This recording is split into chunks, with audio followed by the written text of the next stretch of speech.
Ilang residente sa Talisay City, Negros Occidental ang gumagamit na ng solar panels upang makatipid sa konsumo ng kuryente. May detalye sa Aileen Pedreso ng GMA Regional TV 1 Western Visayas.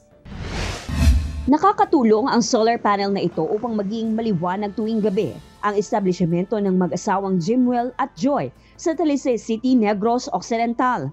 Sa halagang 3,000 pesos, binili nila ang solar panel at ipina-install upang makatipid sa bayarin sa kuryente, lalo pat hanggang gabi nag-ooperate ang kanilang negosyong maliit na kainan. Kung may budget, ma'am, oo, mas nami gid nga mag-install solar panel sa balay. Tapos kung may mga frequent brownouts, nami gid nga magamit mo siya eh. Pumapalo raw noon sa 4,000 piso ang buwanang bayarin sa kuryente ng mag-asawa. Ngunit simula nang gumamit sila ng solar panel, halos 1,000 piso ang natitipid nila sa kanilang electric bill. Ang compound na ito ng pamilya Glaraga, mayroong ding solar panel.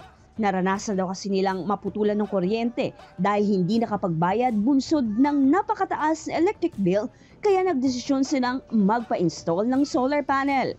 Umabot daw noon sa 9,000 piso ang kanilang bill, pero ngayon hindi na raw nila ito pinuproblema dahil sa alternatibong source ng kuryente.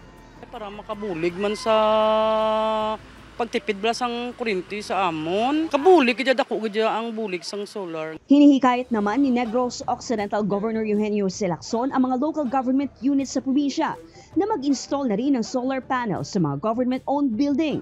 Target ng provincial government na i-solarize na rin ang mga tanggapan sa Kapitolyo bago matapos ang taong 2024. We are encouraging all LGUs to solarize their rooftops. We are also contributing to reduce the effects of climate change. Mula sa GMA Regional TV, 1 Western Visayas, Aileen Pedreso, nagbabalita para sa GMA Integrated News.